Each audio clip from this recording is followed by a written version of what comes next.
नहमदुहु व नसल्ली अला रसूलिहिल करीम अम्मा बाद फ़अऊज़ु बिल्लाहि मिनश शैतानिर रजीम बिस्मिल्लाहिर रहमानिर रहीम रब्बिश्रह ली सदरी व यस्सिर ली अमरी वहलुल उक़दतम मिन लिसानी यफ़क़हू क़ौली वजअल ली वज़ीरम मिन अहली अल्लाहुम्मा फ़क़्हिना फ़िद्दीन अल्लाहुम्मा अन्फ़अना बिमा अल्लमतना व अल्लिमना मा यनफ़अना व ज़िदना इल्मा आमीन या रब्बल आलमीन।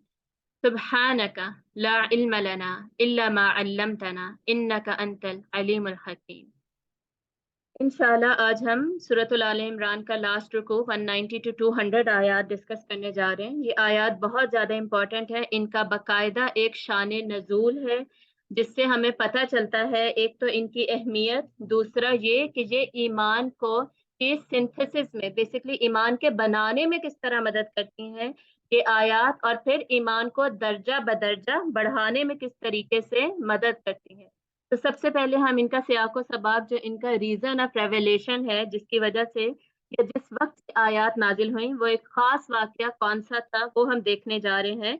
एक मर्तबा हजरत आयशा रजी अल्लाह ताला अन्हा के पास एक ताबई आए और उन्होंने आपसे पूछा कि रसूलुल्लाह सल्लल्लाहु अलैहि वसल्लम का कोई खास वाकया हमें सुनाइए जो कि कुछ अजीब बात हो। अजीब से क्या मुराद होती है अरबिक में? तो कोई दिलकश, कोई बहुत ही खूबसूरत, कोई दिल लुभा लेने वाला वाकया, ऐसा कोई वाकया आप हमें सुनाइए।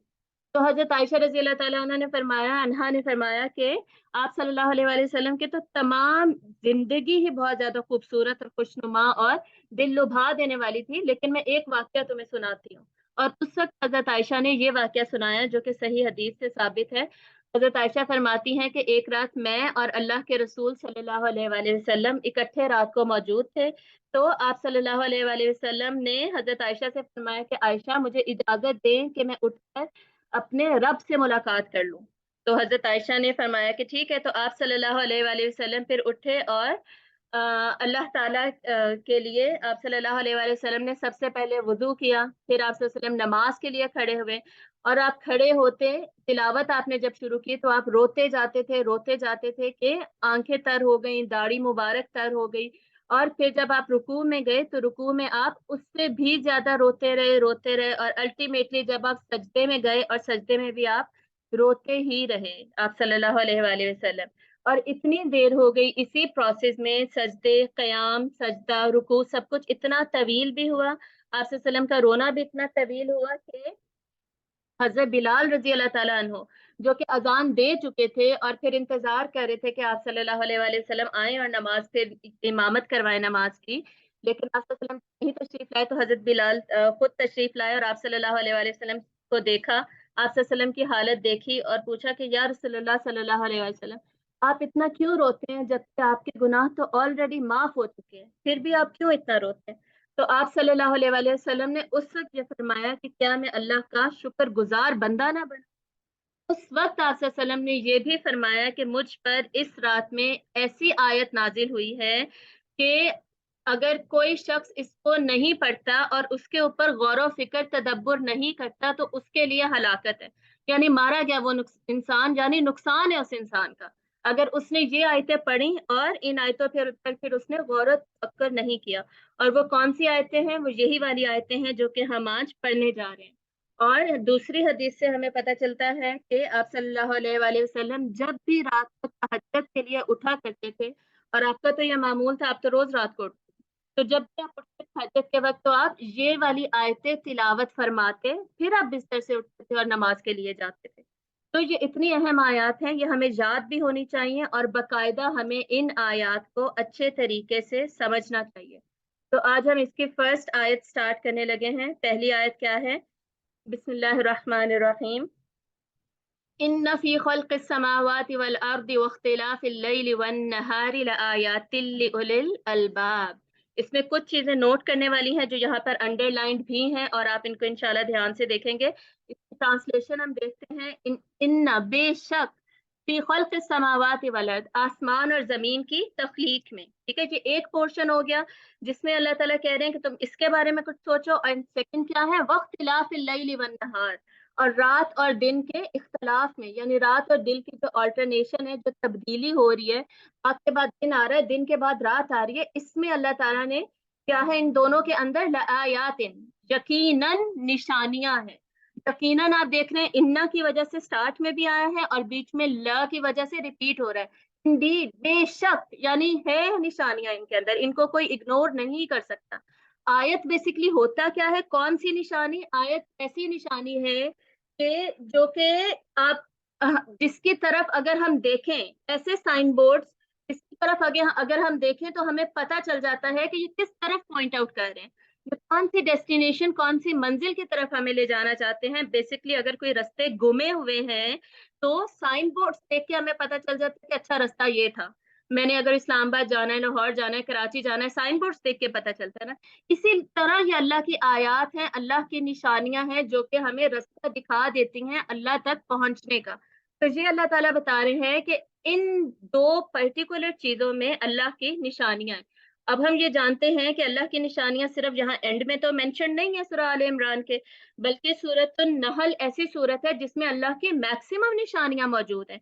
आसमान और जमीन की मैक्सिमम निशानियां उस सूरत में मौजूद है। फिर सूरतुल बकरा में बहुत सारी आयात, निशानियां आफाकी और अनफुस की मौजूद है। सूरतुल मुल्क पूरी की पूरी अल्लाह की निशानियों के ऊपर, अल्लाह की किंगडम के बारे में बता रही है। लेकिन यहाँ पर अल्लाह ताला क्या कह रहे हैं? यहाँ पर अल्लाह ताला ये कह रहे हैं कि सिर्फ अगर आप ये दो चीजें देख लेना, ये दो फैक्टर्स, एक तो क्रिएशन ऑफ यूनिवर्स, उसमें स्काईज एंड अर्थ दोनों आ गए। Secondly alternation of the night and day. इन दो फैक्टर्स को अगर आप सही से तदब्बर कर ले, सिर्फ और सिर्फ इन दो चीजों पर, तो वो लोग जो कि बिल्कुल जीरो लेवल पर हैं ईमान से, ऐसे आप समझें, या फिर जिनका ईमान है ही नहीं, यहाँ पे बेसिकली उन लोगों को एड्रेस किया जा रहा है जो बिल्कुल लोअर कैटेगरी में आएंगे। वहां से अल्लाह ताला ईमान उठाएंगे, ईमान को बिल्ड अप किया जाएगा और अल्टीमेटली उसके दर्जात बढ़ाए जाएंगे और फिर ईमान को अमल में ट्रांसलेट किया जाएगा। ये प्रोसेस पूरा आज हम इंशाल्लाह देखेंगे। तो ये दो फैक्टर्स जो हैं, अगर सिर्फ इनको स्टडी कर लिया जाए तो ये निशानियां काफी हैं इसके लिए कि हम पहुंच जाएं अल्लाह ताला तक।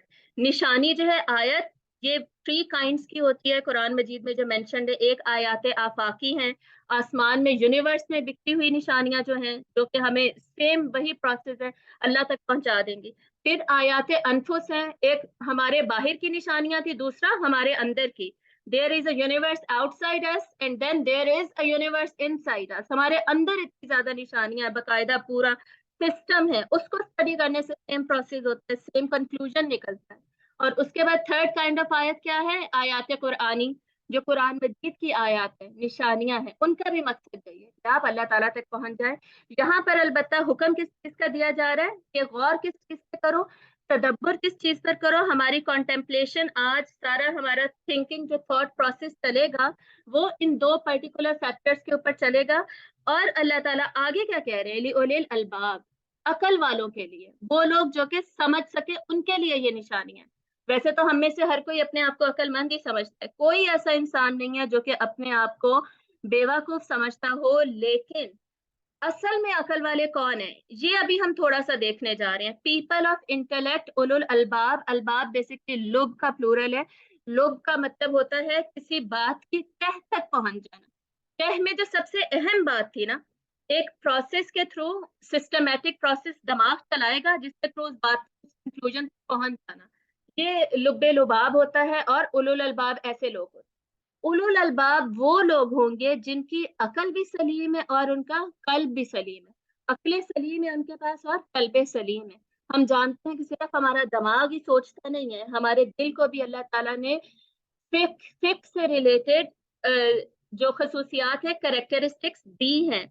और हम ये जानते हैं, साइंटिफिकली आज प्रूवन है कि एक तो हमारा ब्रेन में नर्वस सिस्टम होता है, आप में से जो चाहे इसको सर्च कर सकता है, ब्रेन में नर्वस सिस्टम एग्जिस्ट करता है। हमारे हार्ट में बाकायदा कलेक्शन ऑफ न्यूरॉन्स है जो कि एक स्मॉल नर्वस सिस्टम बनाता है। और एक थर्ड नर्वस सिस्टम होता है हमारे बॉडी में, that exist in the gut. ठीक है, गट में भी एक कलेक्शन ऑफ न्यूरॉन्स है जो इटसेल्फ स्मॉल नर्वस सिस्टम बना देता है। तो यहाँ पे इन दो नर्वस सिस्टम्स की बात हो रही है जो कि हमारे ब्रेन में भी है, हमारे हार्ट में भी है। तो पहले जो लोग कहते थे ना कि नहीं दिमाग सोचता है, तो अल्लाह ताला ये क्यों कहते हैं कि जी ये दिल से सोचते नहीं है, ये दिल का इस्तेमाल नहीं करते, वगैरह वगैरह। तो आज ये भी साइंस ने क्लियर कर दिया है। और साइंस क्या है? बेसिकली साइंस भी यही है, एक सिस्टमेटिक एक्सप्लोरेशन है जिसके जरिए से हम हाइपोथेसिस पर पहुंचते हैं, और हाइपोथेसिस से हम जो फाइनल कंक्लूजन्स हैं कभी उस पर पहुंच पाते हैं, कभी नहीं पहुंच पाते। सही। और साइंस क्या है? स्टडी ऑफ फिजिकल लॉज है बेसिकली। ये सारा प्रोसेस हम फिजिकल लॉ पे अप्लाई कर रहे हैं। लेकिन होता क्या है कि फिजिकल लॉज पढ़ने के बाद जिस स्पिरिचुअल कंक्लूजन पे पहुंचना चाहिए था कि अल्लाह एग्जिस्ट करता है, उस पर सारे लोग नहीं पहुंच पाते। क्यों? क्योंकि वो पीपल ऑफ इंटेलेक्ट की कैटेगरी में फॉल नहीं कर रहे होते। तो उलुल अलबाब बेसिकली कौन है? अक्ल सलीम वाले और कल्बे सलीम वाले। और ये इंसान इनको लेकर पैदा होता है। ऐसा नहीं है कि जी मैं अगर कोई अगर बेवकूफ है कि हम कहें कि जी हमारे मुताबिक वो ना समझ है, उसमें अकल ही नहीं है वगैरह वगैरह, जो हम अल्फाज इस्तेमाल कर रहे होते हैं, तो वो तो अल्लाह तक पहुंच ही नहीं सकता, वो तदब्बुर ही नहीं कर सकता। ऐसा नहीं है, बल्कि जो साउंड आईक्यू है और ईक्यू है, दोनों intelligence quotient as well as emotional quotient, दोनों को डेवलप किया जा सकता है through right upbringing and development. ठीक है। और ये कैसे करेंगे? अब हम तो बड़े हो चुके, हम हमें भी ये सब करना चाहिए, लेकिन हमारे बच्चों जो है खुसूसन उनके ऊपर हमने ये सारी चीजें अप्लाई करनी है। We have to equip them to ask the right questions. हमने उनकी ऐसी अपब्रिंगिंग करनी है कि वो हमसे सही सवाल पूछें। सवाल पूछने का क्या पर्पज है? यही कि फिर एक्सप्लोरेशन के रास्ते खुलेंगे ना, रिसर्च के रास्ते खुलेंगे, डिस्कवरीज होंगी, फिर उनका दिमाग ज्यादा से ज्यादा ओपन होगा। और जब हम बच्चों के ब्रेन्स को बंद कर देते हैं एक डब्बे के अंदर, आउट ऑफ बॉक्स थिंकिंग उन्हें नहीं करने देते, और हम करते क्या, उन्हें एग्जाम में डाल देते हैं। बस तुमने एग्जाम देने, तुमने पास होना, एग्जाम देना, पास होना। ये जो पिंजरे में, केज में हम डालते हैं ना बच्चों के ब्रेन को और दिल को, वहां पे हम ये करते हैं कि उनकी कैपेबिलिटीज पे ताला लगा देते हैं। ये काम वो हम करते हैं जो गलत काम करते हैं। इसीलिए ये जो अक्ल सलीम और कल्बे सलीम है ना, इसका इस्तेमाल करना हमने छोड़ दिया। तो ये दोनों जो लोग रखेंगे, और उसके बाद मजीद इनकी क्या क्वालिटीज हैं इस पिक्चर को ध्यान से देखिए। एक तो होता है ना फिक्स्ड माइंडसेट, वही कि जिस पर्टिकुलर डब्बे में से बाहर नहीं निकलना। पेपर में ये एक क्वेश्चन आना है ना, टीचर ने बता दिया है कि ये सवाल बड़ा इंपॉर्टेंट है, बस, और ये इसका ना ये ABCD बस यही आंसर है, और इसका कोई आंसर नहीं है, और किसी और प्रोसेस इस आंसर तक पहुंचना भी नहीं है। ये जो रट्टाफिकेशन है हमारा, जिस रट्टे के थ्रू हम चलते हैं, सारा हमारा स्कूल सिस्टम जिसके ऊपर बेस्ड है, वो एक फिक्स्ड माइंडसेट बना रहा होता है, जो फिर चेंज को एक्सेप्ट नहीं करता, जो चेंज को अडेप्ट नहीं करता। जब वो खुद चेंज को अडेप्ट नहीं करेगा, मॉडिफाई नहीं होगा, तो वो खुद इनोवेशन एंड डिस्कवरीज की तरफ कैसे जाएगा? वो out of box thinking, creative thinking की तरफ कैसे जाएगा? तो ग्रोथ माइंडसेट का होना बहुत ज्यादा जरूरी है। ग्रोथ माइंडसेट हम कैसे बनाते हैं या कैसे करते हैं, मैंने बता दिया पहले, to right upbringing and development. उसके लिए बहुत जरूरी है बच्चों को शुरू से कुरान के साथ और सही टीचर्स के साथ, मुरब्बी के साथ, जो उनकी तरबियत कर सके। मुरब्बी कौन होता है? तरबियत करने वाला, अल्लाह से जोड़ने वाला। ऐसे लोगों के साथ अटैच करें, उन टीचर्स के साथ नहीं जो कि एग्जाम्स लेते हैं, सिर्फ जो एग्जाम्स लेने के लिए पढ़ाते हैं, रट्टा लगवाते हैं, जो उनकी बात नहीं कर रहे।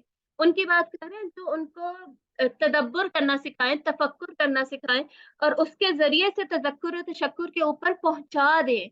ऐसे लोगों के साथ अपने बच्चों को जोड़े। ये होगा ग्रोथ माइंडसेट, जो कि कभी ये नहीं सोचता कि बस अब मैं 5 नमाजें पढ़ रही हूँ ना, बस यही मेरे लिए काफी है, मुझे तहज्जुद की या अवाबीन की या इशराक की मुझे जरूरत ही नहीं है। क़यामुल लैल में क्यों पढूं? मैं इतनी ऑफिस से थक कर आती हूँ, या मेरे एग्जाम्स चल रहे हैं, मैं तो रोजा भी ना रखूं, मेरे एग्जाम चल रहे हैं। आजकल तो ये सीन चल रहा है ना। तो इस सीन से हमने निकलना है। हमने अपने माइंड की कैपेबिलिटीज है ना, वो हमारा माइंड जो कि हायर कॉम्पिटेंस पे बेस्ड है, उसको यूटिलाइज करना है पूरा का पूरा। ठीक है। और पीपल ऑफ इंटेलेक्ट कौन होते हैं? They are able to set higher goals. वो अपने गोल्स, जो उनके एम्बिशंस होते हैं, जो टारगेट्स होते हैं, उसको सेट कर सकते हैं। ठीक है? वो अपने पर्पस को डिफाइन कर सकते हैं। और ये कब होगा, कैसे होगा, ये मैंने पीछे बता दिया था। ठीक है। ये जब 3 चीजें होंगी ना, ब्रिंगिंग है, अक्ल सलीम है, कल्बे सलीम। अल्लाह ने अकल और कल्बे सलीम दे के लोगों को पैदा किया। कैसे हमें पता है? क्योंकि आप सल्लल्लाहु अलैहि वसल्लम ने फरमाया कि हर बच्चा फितरत पे पैदा होता है। ठीक है। तो जब हर बच्चा फितरत पे पैदा होता है, तो डेफिनेटली उसके पास ये दोनों हैं। हम तरबियत खराब करके ना बच्चे को खराब कर देते हैं। आप सल्लम ने फरमाया ना कि बच्चा फितरत पे पैदा होता है, फिर उसके माँ बाप उसे किसी दीन पे लगा देते हैं, किसी गलत दीन पे, रास्ते पे चला देते हैं। ये असल में हमने नहीं करना ना। सिर्फ दीन की बात नहीं, अब हम लोग पैदाइशी मुसलमान हैं, हमारे वालिदैन ने हमें इस्लाम पे चलाया, लेकिन हमारी प्रैक्टिसेस ठीक नहीं है, अमल हमारा ठीक नहीं है, तो सारे को कैसे ठीक करेंगे? यहाँ पे फिर अपब्रिंगिंग का फैक्टर आता है ना। सही लोगों के साथ अपने बच्चों को अटैच कर देना, ये हमारी अपनी जिम्मेदारी है, ठीक है। या फिर हम खुद सीखें, हम खुद सीख के अपने बच्चों को सिखाएं, ये भी पॉसिबिलिटी है, और असल में तो यही होना चाहिए। लेकिन अगर हम नहीं कर सकते तो हम दूसरा ऑप्शन तो अवेल कर सकते हैं। अच्छा, इसके बाद जो इंटेलेक्चुअल लोग क्या करते हैं, इंटेलेक्चुअल पीपल जो कि स्मार्ट पीपल है। अब ये देखें कि अल्लाह ताला हमसे कह रहे हैं कि अपने इंटेलेक्ट को इस्तेमाल करें। आप स्मार्ट लोग हैं, आप हार्ड वर्किंग है, आप स्मार्ट है, ठीक है। और आप अभी गौर व फिक्र किस पे हो रहा है? पूरी दुनिया पे, फिजिकल लॉज पे, साइंस पढ़ी जा रही है, एस्ट्रोनॉमी पढ़ी जा रही है, कॉस्मोलॉजी पढ़ी जा रही है। यहाँ पर अभी हम देखेंगे, अर्थ के अंदर जाएंगे तो ज्योग्राफी पढ़ेंगे, जियोलॉजी पढ़ेंगे, इतने सारे ये जो साइंसेस हैं, बायोलॉजी हो गई, एनाटॉमी ऑफ बॉडी हो गई, ये सारा कुछ पढ़ने का हमें कौन कह रहा है? अल्लाह ताला हमें कह रहे हैं कि ये सारा कुछ पढ़ो, लेकिन इसको पढ़ के होना क्या चाहिए? ईमान का लेवल ऊपर होना चाहिए। अब हमारा ये नहीं होता, हम क्या करते हैं, साइंस पढ़ने के बाद जी एथिज्म की तरफ जा रहे हैं, अल्लाह से दूर हो रहे हैं। ऐसा क्यों हो रहा है? क्यों? क्योंकि हमने जो अपब्रिंगिंग वाला फैक्टर था ना, वो हमने बिल्कुल उसमें से माइनस कर दिया, ठीक है। अकल सलीम हम इस्तेमाल करें, जो कल्बे सलीम था ना, जो फितरत से था, इन्नेट नेचर है इंसान के अंदर, उससे उसे दूर कर दिया। और टीचर्स ही माइंड में भर रहे होते हैं ना कि नहीं, पता नहीं, साइंस ही गॉड है, साइंस ही सारा कुछ है, और इंसान कुछ नहीं। हालांकि साइंस वो रास्ता है जिसके जरिए हम एक्सप्लोर ही क्रिएटर तक पहुंचने की कोशिश में लगे हुए हैं, ठीक है।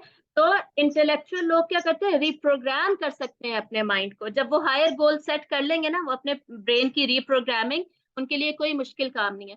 वो लर्न करेंगे, अनलर्न करेंगे, रीलर्न करेंगे। क्या मतलब है कि कुछ कॉन्सेप्ट्स हमने पहले से सीखे हुए होते हैं ना, कि नहीं ऐसे है तो ऐसे ही है, ऐसे नमाज पढ़नी थी तो ऐसे ही पढ़नी है, इसमें अब मैंने कोई तब्दीली नहीं करनी, शुरू से मैंने सर कवर नहीं किया तो बस अब मैंने नहीं करना, ऐसे ही ठीक है बस। तो एक तो उनका ग्रोथ माइंडसेट नहीं है, दूसरा वो अनलर्न नहीं कर पा रहे। जो उन्होंने बचपन से देख देख के सीखा है ना अपने एनवायरनमेंट से, उसको ना सीखना, वो उस फेज में एंटर नहीं हो पा रहे, अनलर्निंग में नहीं आ पा रहे, ठीक है। जब हम अनलर्न करेंगे तो नई चीजें लर्न करेंगे, और रीलर्न हो जाएगा, बेसिकली दोबारा से लर्निंग का प्रोसेस हमारा स्टार्ट होगा। तो हमारा जो ब्रेन है, हमारा ये बहाना कि मेरी तो एनवायरनमेंट ही ऐसी है, या मैंने तो शुरू से देखा ही ऐसा है, हमारे तो घर में कोई पैदा करता ही नहीं था तो मैं कैसे करूं, मैंने भी नहीं किया, बस इसीलिए मैंने भी नहीं किया, शुरू से म्यूजिक सुना जाता था इसलिए, ये बहाना नहीं चलना हमारा। क्यों? क्योंकि हमारा ब्रेन इतना कैपेबल है कि वो अनलर्न करके रीलर्न इजीली कर सकता है। फिर ये वो लोग हैं जो कि मीनिंगफुलनेस को समझते हैं, मीनिंगलेस लाइफ नहीं गुजारते, मतलब उन्हें पता है कि कुछ ना कुछ मकसद है मेरा, मैंने अपना टाइम वेस्ट नहीं करना। मैंने अगर रोजे हैं तो रमजान चल रहा है, तो रमजान का मैंने पूरा का पूरा बेनिफिट उठाना है। मीनिंगफुलनेस उनके जहन में होती है हर वक्त। और अगर वो सारा दिन सो के रोजा गुजार दें, उठने के बाद उन्हें महसूस होता है, अनप्रोडक्टिव महसूस होता है कि मैंने कुछ जाया कर दिया, मैंने टाइम जाया कर दिया, ये क्या हुआ मेरे साथ। इसके बाद ये वो लोग हैं, ये सबसे ज्यादा इंपॉर्टेंट बात है, ये वो लोग हैं जो कि बिगर प्रॉब्लम्स को आइडेंटिफाई कर लेते हैं कि हमारे सोसाइटी में क्या प्रॉब्लम है, इकोनॉमिकली हमारी कंट्री किस प्रॉब्लम को देख रही है।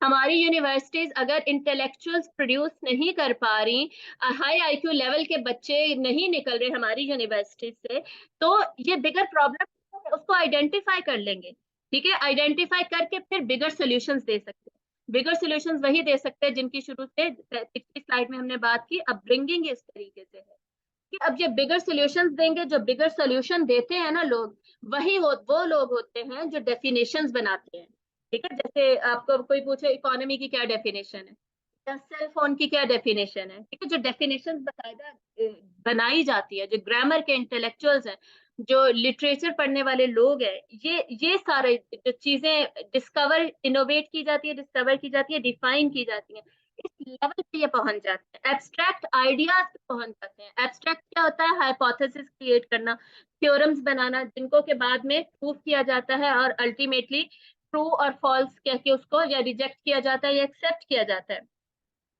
फिर ये वो लोग हैं जो कि डिफरेंट डायमेंशंस के थ्रू चीजों को देख सकते हैं। अब मैं भी बाहर जाके तदब्बुर कर रही हूँ आसमान और जमीन पे, आप भी बाहर जाके तदब्बुर कर रहे हैं, लेकिन हो सकता है आप जिस नजर से सितारों को देखेंगे ना, मैं उस डायमेंशन से नहीं देख सकती, मुझे वो बात समझ ही नहीं आ रही।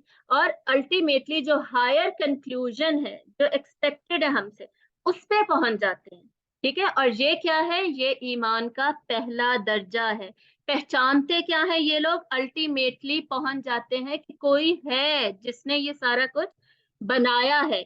इंटेलेक्चुअल सुपीरियोरिटी जो है ना, ये सॉल्यूशंस देती है, सिर्फ साइंस से रिलेटेड सॉल्यूशंस नहीं, मोरालिटी से रिलेटेड सॉल्यूशंस भी फिर इंटेलेक्चुअल सुपीरियोरिटी से ही हमें मिलते हैं। जैसे फॉर एग्जांपल, कितने कपड़े पहनने चाहिए, कितने नहीं पहनने चाहिए, कितना पतला कपड़ा हो, कितना मोटा कपड़ा हो, ये मोरालिटी में जो चीजें आती हैं, जैसे मैंने किसी के साथ बोलना है प्यार से, चीखते चिल्लाते हुए, और बहुत सारे फैक्टर्स, ये सारा कुछ क्या है, ये हमें इसी से पता चल रहा होता है। हाँ जी, ठीक है। और पीस से रिलेटेड, पर्पस से रिलेटेड हर चीज, यहाँ पे ये तदब्बुर का रोल है। ठीक है, तदब्बुर, इंटेलेक्चुअल लोग फिर अल्टीमेटली तदब्बुर स्टार्ट कर देते हैं। और ये बात याद रखिएगा, तदब्बुर असल में खिलवत में होता है, असल में अकेले में, सेक्लूजन में होता है। जो मॉब मेंटेलिटी होती है ना, आप इकट्ठे हैं किसी के साथ, एक ग्रुप में है, उससे क्या होता है, आईक्यू लेवल लोअर हो जाता है। एक सेकंड में आपका मैसेज पढ़ती हूँ। ठीक है, ईमान के पहले दर्जे पे हम वापस जा रहे हैं, आगे अभी हम जा रहे हैं, वहां अभी हम पहुंचे नहीं है, मैंने सिर्फ मेंशन किया था। तदब्बर पे हम वापस आ रहे हैं। तदब्बर असल में ग्रुप में भी हो सकता है, लेकिन खिलवत में जो किया जाता है ना, मेन आईक्यू जो हमारा इंक्रीज होता है ना, और जिन कंक्लूजन पे पहुंचना चाहिए वहां पहुंचता है, वो इसी तरीके से पहुंचता है, खिलवत में किए गए, अकेले बैठ के तदब्बर किए गए, क्योंकि दिमाग फिर खाली होता है, और दिमाग का खाली होना भी जरूरी है। एक हमारा जो प्री ऑक्यूपाइड माइंड होता है ना, इतना कुछ दिमाग में चल रहा है, मैंने अफ्तारी क्या बनानी है, खाना क्या खाना है, तरावी पे किधर जाना है, मेरे पास टाइम नहीं है, मैंने क्लास कैसे ले रही, वगैरह वगैरह, इतना कुछ चल रहा होता है। जब तक वो ये खाली नहीं होगा ना दिमाग, और फिर आप अकेले नहीं होंगे और तदब्बर नहीं करेंगे, तो जो है वो रिजल्ट पे नहीं पहुंचेंगे जिस पे बेसिकली पहुंचना चाहिए था। मॉब में हमेशा ग्रुप्स में, याद रखिएगा, आईक्यू नीचे गिर जाता है, इसीलिए ग्रुप्स में कभी कभी हम सही डिसीजन पे नहीं पहुंच पाते। अब ईमान पे हम वापस आते हैं। यहाँ पे पहले देखिए, अल्लाह ने जो पहला हुक्म दिया, अल्लाह ताला ने, इन्ना फी खुल्क़िस समावाति वल अर्द, आसमान और जमीन की तख्लीक में गौर करो। हम जब आसमान को देखने लगते हैं पूरे यूनिवर्स में, तो हमें मल्टीवर्स का कॉन्सेप्ट मिलता है। अल्लाह ताला खुद कहते हैं कि अल्लाह ताला ने 7 आसमान बनाए, तय बतय अल्लाह ताला ने आसमान बनाए। खलक़ल्लाहु सबअ समावातिन तिबाका, सूरतुल मुल्क में हम पढ़ते हैं ना, तो उनकी एक्सप्लोरेशन में अगर हम निकले, हमें पता चलता है जो पहला आसमान है वही नहीं खत्म हो रहा। पहले आसमान में अल्लाह ताला कहते हैं वलक़द ज़य्यना अस्समाअ दुनिया बिमसाबीह, जो अल्लाह ने स्टार्स वगैरह बनाए हैं, वो तो है ही पहला आसमान। तो पहले आसमान की ही एक्सप्लोरेशन खत्म नहीं हो रही, अगले मल्टीवर्सेस में जाने में तो उसके बाद का टाइम है। यानी तदब्बर की जो तदब्बर का जो पूरा एरिया है, ये देखें वो कितना वाइड है, कितना बड़ा है। और उसके बाद यूनिवर्स के अंदर ही आ जाएंगी सारी dimensions of space, the 3 dimensions of space that exist in this physical world, जो कि एक्स वाई जेड है, हॉरिजॉन्टल है, वर्टिकल है, और जो सेकंड वाली है ब्रेथ है। और उसके बाद टाइम की dimension, that is the 4th dimension, वो एग्जिस्ट करता है यूनिवर्स में, बाकायदा उसकी एग्जिस्टेंस है, मखलूक है अल्लाह की टाइम भी। और फिर यूनिवर्स के अंदर एक ऑर्डिनरी मैटर होता है, डार्क मैटर होता है। अब इन सब की आप डिटेल्स में जाएंगे, आप इंटरनेट पे, गूगल पे सर्च कर सकते हैं। डिफरेंट फॉर्म्स ऑफ एनर्जी है, गैसेस हैं यूनिवर्स के अंदर, इलेक्ट्रोमैग्नेटिक रेडिएशंस हैं, ग्रेविटी है, फिर ट्रिलियंस ऑफ स्टार्स हैं, कोई एक आधा सितारा तो है नहीं, ट्रिलियंस ऑफ स्टार्स, सिर्फ हमारे वाले यूनिवर्स की अभी हम बात कर रहे हैं। फिर उतने कितने ज्यादा प्लैनेट्स, हमारे अपना सोलर सिस्टम जो है उसमें 8 प्लैनेट्स है, उसके अलावा पता नहीं कितने, और हर प्लैनेट के अलग अलग मून्स हैं। हमारा अर्थ का एक मून है, तो बाकियों के अपने अपने। कुछ प्लैनेट्स के इर्द गिर्द रिंग्स अल्लाह ताला ने बनाए हैं, कॉमेट्स, मीटियोर्स, मीटियोराइट्स वगैरह, जो कि गिरती हैं बॉडीज, गिरने वाली बॉडीज जो है, उनके अलग फंक्शंस है। फिर नेब्यूला है, nebula basically collection of galaxies को कहते हैं, और बिलियंस ऑफ गैलेक्सीज हैं जो कि collection of stars and planets हैं। तो ये इतना कुछ इतने बड़े यूनिवर्स में एग्जिस्ट कर रहा है। और सिर्फ इतना ही नहीं है, अगर हम यूनिवर्स की मेजरमेंट करने के लिए निकल जाए ना, तो लाइट ईयर्स में मेजर करना पड़ता है। सबसे बड़ा यूनिट ऑफ मेजरमेंट जो एग्जिस्ट करता है ना, वो लाइट ईयर्स में। और इसके अलावा हमें कुरान में और इतना कुछ अल्लाह ने आसमान के बारे में बता दिया। वफ़ुतिहतिस समाउ फ़कानत अबवाबा, आसमान को खोला जाएगा, उसमें दरवाजे होंगे। अब हमें नहीं पता कौन से दरवाजे, लेकिन हैं दरवाजे। आप सल्लम जब मेराज पे गए हैं, तो हर आसमान का दरवाजा खुलता था, फरिश्ता पूछता था कौन है, किस लिए आए हैं, फिर आप सल्लम ऊपर जाते थे। दरवाजे तो हैं, आप अल्लाह ताला ने हमें बता दिया कुरान में। हमारा क्या काम है, तदब्बर करके एक्सप्लोर करना। फिर अल्लाह ताला कहते हैं वस्समाई ज़ातिल बुरूज, कसम है आसमान के जो बुरूज वाला है, पिलर्स वाला है। अच्छा, ये वो पिलर्स है जो फाउंडेशन या स्ट्रेंथ के लिए यूज नहीं होते, ठीक है, सहारे के लिए नहीं है। सहारे का अल्लाह ताला ने हाँ, सजदा में अल्लाह ताला ने बताया है कि बिगैर अम्द अल्लाह ताला ने आसमान को खड़ा किया। वो पिलर्स जो होते हैं ना, जो सहारे के लिए होते हैं छत की, वो वाले पिलर्स आसमान में एग्जिस्ट नहीं करते। सहारा कोई नहीं आसमान का, बगैर सहारे की छत है ये पिलर्स है ना, ये कुछ एलिवेशन के लिए या इस तरह का इसका कोई और पर्पज है, अल्लाह ताला बेहतर जानते हैं। बुरूज बुर्ज अलबत्ता है। बुर्ज जैसे बुर्ज खलीफा आपने देखा है ना, एक अलग से एक खड़ा है, वो किसी सहारा नहीं दे रहा। तो इस तरह कुछ बुर्ज है। फिर मैंने आपको बता दिया खलक समावाति बिगैरि अम्द, स्ट्रेंथनिंग वाले पिलर्स नहीं है। बस समाई जातिल हुबुक, रस्तों वाला आसमान अल्लाह ने बनाया। कॉन्स्टिलेशन एग्जिस्ट करती हैं, स्टार्स के जरिए से जो रास्ते पता किए जाते हैं। फिर हमें पता है सूरतुल जिन में अल्लाह ताला क्या कहते हैं, इन्ना कुन्ना नक़उदु मिन्हा मक़ाइदा लिस्सम। जिन कहते हैं कि जी पहले हम जाया करते थे। अच्छा, ये अभी डिस्कनेक्ट होगा, आपने सेम लिंक से दोबारा ज्वाइन करना है, ठीक है। तो जिन्नात सूरत जिन में क्या कहते हैं, पहले हम आसमान से गुजरते थे ना, तो वहां मकाइद पे हम बैठा करते थे, उनके बेंचेस है बकायदा। अब हमें नहीं पता कैसे हैं, क्या है, क्यों है, लेकिन जिन्होंने ये हमें बता दिया कि जी वहां पे बेंचेस हैं, अल्लाह ने कुरान से हमें बता दिया। और फमन यस्तमिल आना यजिद लहू शिहाबा रसदा, फिर जब हम कुछ सुनने की कोशिश करते हैं, हमें ये मीटियोर्स, ये कॉमेट्स वगैरह आके निशाने से मारते ताकि हमें भिगा भगा दे। तो ये जो फॉलिंग स्टार्स जिन्हें हम कह रहे होते हैं, इनका पर्पस क्या है कि ये अल्टीमेटली हमें ये जिन्नों को भगाएं, उनके ऊपर ये गिरते मिसाइल्स की तरह एक्ट करते हैं। वलक़द ज़य्यना अस्समाअ दुनिया बिमसाबिह, ये हमने पढ़ लिया था कि आसमान में लैंप्स लगे हुए। फिर अल्लाह ताला हमें बताते हैं सूरतुल वाक़िया में, हमें पढ़ते हैं फला उक़सिमु बिमवाक़िइन नुजूम, सितारों की मवाक़े मतलब सितारों की जो जगह हैं। अब इसके बारे में ये कहा जाता है कि सितारों के फॉर्मेशन की जगह या फिर सितारों के एंड होने की जगह। सितारों का एंड भी हो रहा होता है, अल्टीमेटली बर्स्ट होते हैं, एंड होते हैं, और उसके बाद फिर बाकी स्टार्स फॉर्मेशन भी चल रही है, एंडिंग भी चल रही है। तो ये वो जगह है बेसिकली।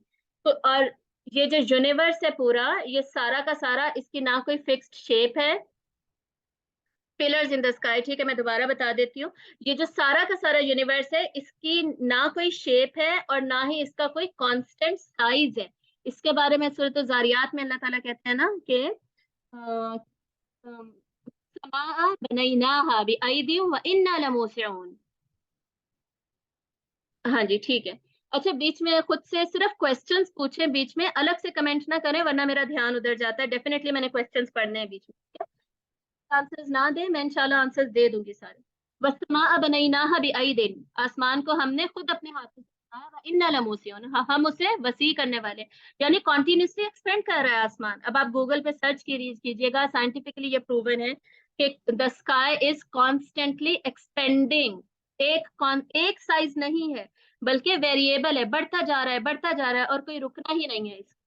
तो ये ऐसा है आसमान, इस पे अल्लाह ताला कह रहे रिसर्च करें। और सूरतुल यासीन में, सूरतुल अंबिया में हम पढ़ते हैं कुल्लुन फी फलकी यस्बहून, आसमान में हर चीज क्या कर रही है, तैर रही है, कांस्टेंट मोशन में है, डायनामिक है, स्टैटिक कुछ भी नहीं है, रुका हुआ कुछ भी नहीं है।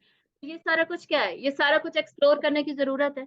एक्सप्लोर करेंगे तो किस नतीजे पे पहुंचेंगे, नतीजा जो ईमान वाला है, एंड में वापस उस पे आएंगे। अभी अल्लाह ने कहा कि आसमान की तखलीक पे गौर करो, तो अर्द भी, जमीन की तखलीक पे भी गौर करो। जमीन का अब हमें पता है इट हैज फोर स्ट्रक्चर, जब हम उसको अंदर से देखते हैं, ट्रस्ट होता है उसका, मेंटल होता है, इनर कोर, आउटर कोर होता है। और ये जो पूरी की पूरी हमारी राउंड जमीन है, ये हमें क्या कुछ प्रोवाइड नहीं करती। हर तरह की प्रोविजन हमें ये जमीन देती है। हमारा पानी जमीन से आ रहा है, खाना पीना जो है, हमारा खाना सारा का सारा, पौधे उगते हैं उससे हमें मिलता है, सब्जियां उगती हैं, या जो जानवर हैं वो उन्हीं पौधों को खाते हैं, तो हम उन जानवरों को खाते हैं, ठीक है, सारा फूड हमारा जमीन से आ रहा है। उसके बाद दवाइयों की मेन सोर्स क्या है, वही हर्ब्स हैं जो कि जमीन में उगती हैं। कोई आसमान से तो दवाइयां नहीं बनती ना, एलोपैथी खुद से तो इजाद नहीं हो गई। उसके बाद गैस हमारी जमीन से आ रही है, तो हमारे चूल्हे जलते हैं, या हमारी गाड़ियां गैस पे जो चल रही होती है, जितना भी गैस का यूज है, कंजम्पशन है। फिर ऑयल, ऑयल कहाँ से निकल रहा है, जमीन से निकल रहा है। ऑयल की बेसिस पे हमारी गाड़ियों में भी यूज हो रहा है, ऑयल इतनी जगह पे और यूज, फैक्ट्रीज में यूज हो रहा है, खाने ऑयल में बन रहे हैं, वगैरह वगैरह। और उसके बाद शेल्टर, हमारे घर क्या है, सारे के सारे ये रॉ मटेरियल हमारे घरों का किधर आता है, किधर से आता है, जमीन से आता है। फिर जितनी भी ट्रांसपोर्ट है, गाड़ियां हैं, गाड़ियां बनाने के लिए लोहा, स्टील, ये सारे मेटल्स ये किधर से आते हैं? हर मेटल की सोर्स जमीन है, हर गैस की सोर्स जमीन है, वाटर की सोर्स जमीन है, हर एलिमेंट की सोर्स जमीन है। पूरी इंडस्ट्रीज जिस रॉ मटेरियल पे बिल्ड हो रही है वो जमीन से आ रहा है। हमारे बर्तन चाहे वो जिस भी मटेरियल के बने, अगर शीशे के भी हमारे बर्तन बने हैं ना, तो ग्लास भी सैंड का बनता है। ठीक है? अगर प्लास्टिक के भी हमारे बर्तन बने हैं ना, तो प्लास्टिक सेलुलोज का बनता है, और भी बाकी नेचुरल मटेरियल्स हैं। सेलुलोज बेसिकली जो प्लांट की आउटर लेयर होती है उसका, और बाकी जो जमीन के मटेरियल्स है उनसे मिलकर प्लास्टिक बन रही है। ग्लास सैंड और भी मटेरियल्स हैं। तो बर्तन तक हमारी जमीन बना रही है। उसके बाद हम पहनते हैं, सोना कहाँ से आता है, चांदी कहाँ से आती है, जमीन से आ रही है। पेपर जो है वो ट्रीज से, दरख्तों से बन रहा है। फर्नीचर हमारा सारा लकड़ी का बन रहा है। तो कोई ऐसी चीज नहीं है जो हमें सारी जिंदगी में जमीन नहीं प्रोवाइड करी।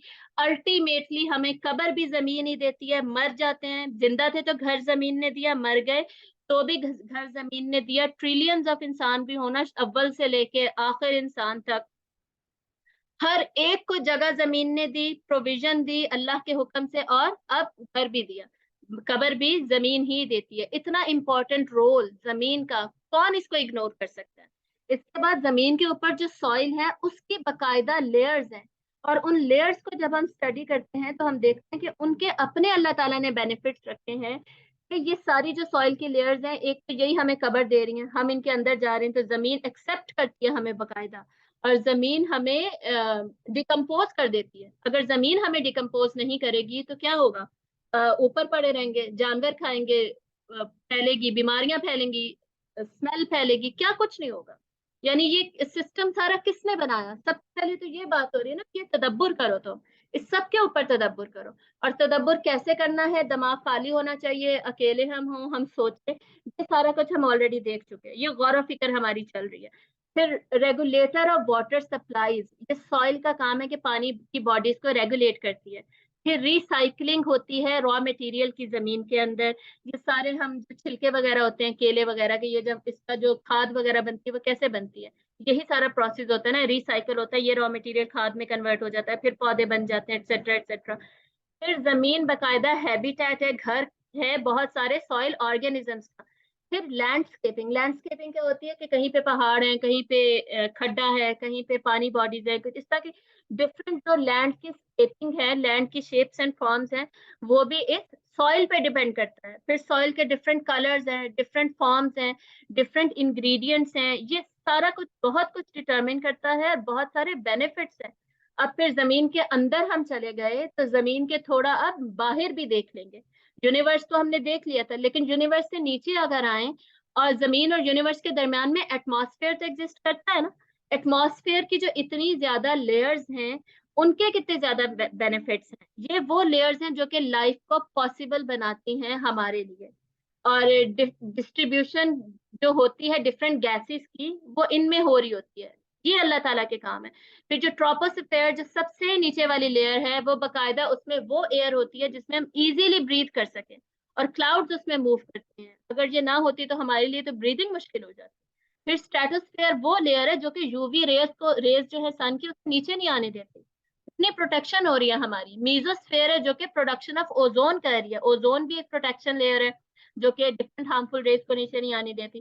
फिर थर्मोस्फेयर है जो कि टेम्परेचर ऑफ अर्थ को मेंटेन कर रहे हैं। अगर टेम्परेचर बहुत ज्यादा राइज हो जाए या बहुत ज्यादा गिर जाए, अंटार्कटिका में क्यों नहीं लोग रह पाते हैं? हालांकि अंटार्कटिका बिगेस्ट कॉन्टिनेंट है जो कि खाली पड़ा है, लेकिन में कोई रह नहीं सकता। क्यों? क्योंकि इतना लोअर टेम्परेचर है वहां पर। और फिर एक्सोस्फीयर जो है, that acts as a transitional medium to a zone under influence of gravity. मतलब यहाँ से भी यूनिवर्स शुरू हो जाता है। ग्रेविटी, डिफरेंट ग्रेविटी का जो जोन है ना, वो टोटली चेंज हो जाता है। स्पेसशिप्स वहां पे जाती हैं, स्पेस वहां से स्टार्ट हो जाता है। ये आप देख सकते हैं इसका एटमॉस्फेयर, सबसे नीचे जहाज चलते हैं, उसके ऊपर कोई और टाइप के जेट फ्लाइज है कि क्या है, ये जेट्स हैं, उसके ऊपर देखिए। और फिर ये सैटेलाइट चल रहे हैं थर्मोस्फेयर में। एक्सोस्फेयर में फिर रॉकेट्स जा रहे हैं, और फिर उसके ऊपर स्पेसशिप्स जाती हैं। बकायदा इस यूनिवर्स की एक्सप्लोरेशन हो रही है, इसकी स्टडी हो रही है।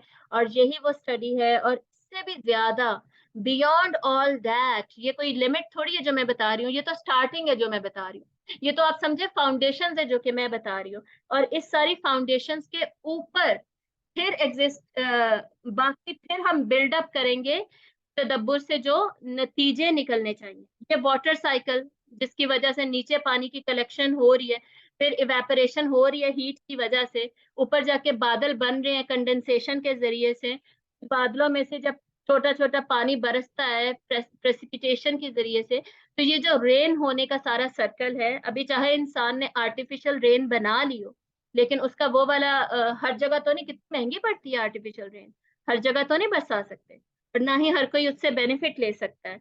तो ये अगर वाटर साइकिल ना एग्जिस्ट करता हो, हर जगह बारिश ना जा रही हो, कितनी जगह सोचे कहत होगा, कितने मसले मसाइल होंगे। लेकिन वो लोग जो कि इसी सारे को एक्सप्लोर कर रहे हैं और अल्टीमेट कंक्लूजन पे नहीं पहुंच पा रहे, क्यों? क्योंकि वो पीपल ऑफ इंटेलेक्ट नहीं है, उलुल अल्बाब नहीं है। और अल्लाह ताला कह रहे हैं कि तुम सबसे पहले तो तुम उलुल अल्बाब बनो ना, तुम अपने कल्ब को सलीम रखो, अपने आवाज, अच्छा अगर बाकियों को भी ठीक नहीं आ रही तो आप भी बता दें, अपनी